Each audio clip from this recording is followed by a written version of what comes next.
Salut, alors ce soir, petite vidéo rapide pour vous parler de filtres à particules et de régénération. En fait, j'étais en train de rentrer chez moi, voilà. Et finalement, je ne peux pas rentrer chez moi, pourquoi?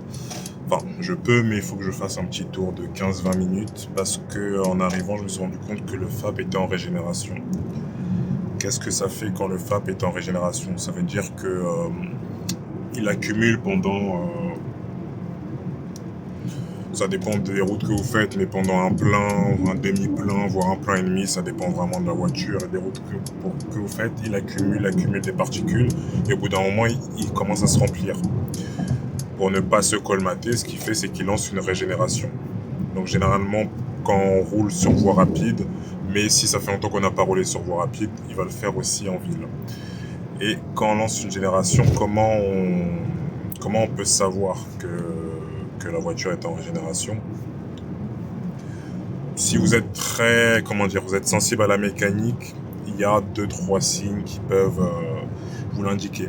Déjà, de 1, le plus facile à déceler, là, je vais vous montrer l'économètre, la consommation standard de carburant. Normalement, quand on lâche l'accélérateur, comme je vais le faire, hop, la consommation descend à 0.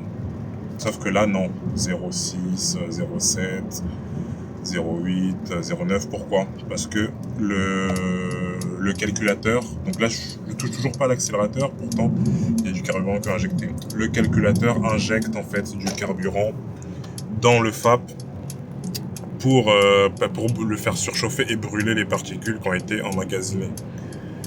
Donc le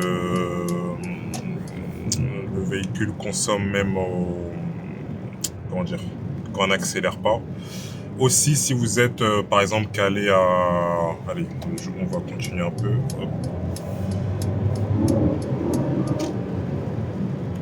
On va me dire que ici en Belgique, c'est 120 sur autoroute. Je vais me caler, voilà, à 123 compteur. Mettons que d'habitude, je connais très bien la voiture. Voilà, j'ai fait, je pense, quasiment 20 000 km avec. D'habitude, pour maintenir le 120, il faut peut-être 3 litres 5, 4 litres. Et là que je vois, il me faut 5 litres, 6 litres, 7, selon, voilà. Le carburant en plus que j'utilise, c'est pareil, c'est le carburant qui est injecté pour faire chauffer le FAP. Donc premier indice, la consommation de carburant anormale. Deuxième indice aussi, même si maintenant les moteurs filtrent assez bien, le moteur ne se comporte pas pareil. Ça veut dire qu'il est légèrement plus brutal, il donne légèrement plus d'à-coups. Et ça, quand on connaît vraiment bien son véhicule, et qu'on est sensible à la mécanique, on le sent. Donc moi, bon là on est sur autoroute, mais en ville, je sens que voilà, le moteur fait plus d'à-coups. Aussi à l'accélération, donc vous n'allez pas l'entendre parce que bon, je filme et vous n'avez pas toutes les fréquences, mais moi je l'entends parce que je connais la voiture. Quand vous accélérez, là je sais pas si vous avez entendu, moi j'entends très bien, il y a une sorte de souffle à l'accélération, à l'échappement. On entend vraiment dans l'échappement une sorte de souffle qu'on accélère qu'on n'entend pas d'habitude. Donc ce sont les 3 signes qui vous montrent que le FAP est en régénération. Donc la consommation de carburant en premier. En deuxième, le moteur qui devient un peu plus rugueux. En troisième, la sonorité aussi qui devient un peu plus rauque, un peu plus un souffle. Et il y a certaines voitures, ne me demandez pas pourquoi, mais j'avais une DS4. D'ailleurs, une très vieille vidéo sur cette chaîne où je montre que j'avais fait les vitres teintées. Et cette DS4, donc 2 litres HDI. Donc, quand le FAP était en régénération, il me semble qu'à cette époque-là, PSA faisait ça. Je ne sais plus s'ils le font encore. On pouvait le voir notamment en hiver parce que sur les rétroviseurs, il y avait le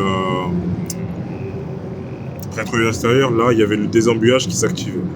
Donc, si vous avez, notamment en hiver, vous avez de la buée, tout d'un coup, le rétroviseur était désembué parce que c'était une fonction. Je ne sais pas si c'était pour qu'on détecte facilement ou quoi. Mais quand le FAP se mettait en régénération, ça activait le désembuage. Et je crois que la lunette arrière aussi, ça l'a activé.